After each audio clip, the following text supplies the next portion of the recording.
Father God, we thank you for this blessing, for this day, for all you do. Thank you for a wonderful time this morning in church. And so thankful that we got to be there when Jerry preached. I love when he preaches, even though he's not as dynamic as Bob. That man is a teacher like nobody's business, Lord, and we're just so grateful for him. And I pray that he will get more opportunities to preach to us. In Jesus' name we pray. Amen. Amen. Thank you, Lord Jesus.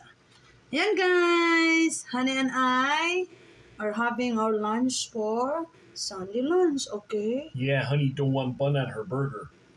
Hmm. See, I got bun on mine. Lunch namin, Is this video or live? video.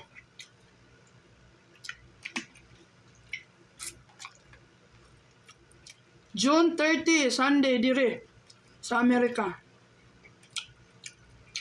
Nag-decide ako na walang ban, no? How's your burger? Very good. I love it. Thank you, Lord. Thank you, honey. Welcome. Better with bun and ketchup and mustard, I think. Yummy.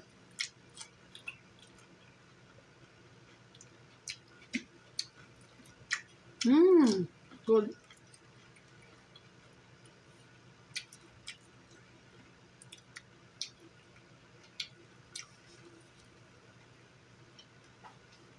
Kain mga kapis ko.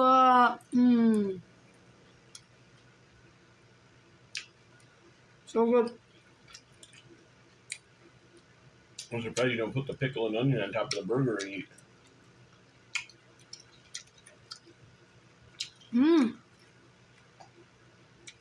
Because they go so good together. Ganito ang buhay namin dito. Amerika, simple lang ang buhay namin ni Apam.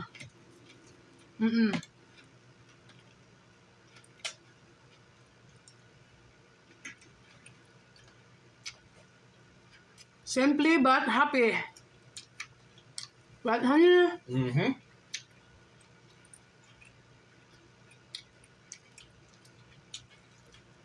Well, we got burger 2 days in a row. Well, actually, yesterday you had chicken. I had burger. yeah. So good. Very good.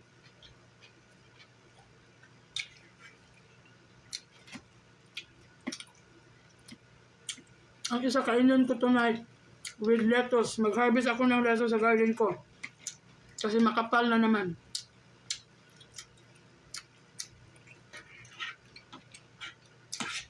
Thank you guys for supporting Raquel the Blanket Vlog. Salamat po sa suporta ninyo. Thank you. Bye-bye.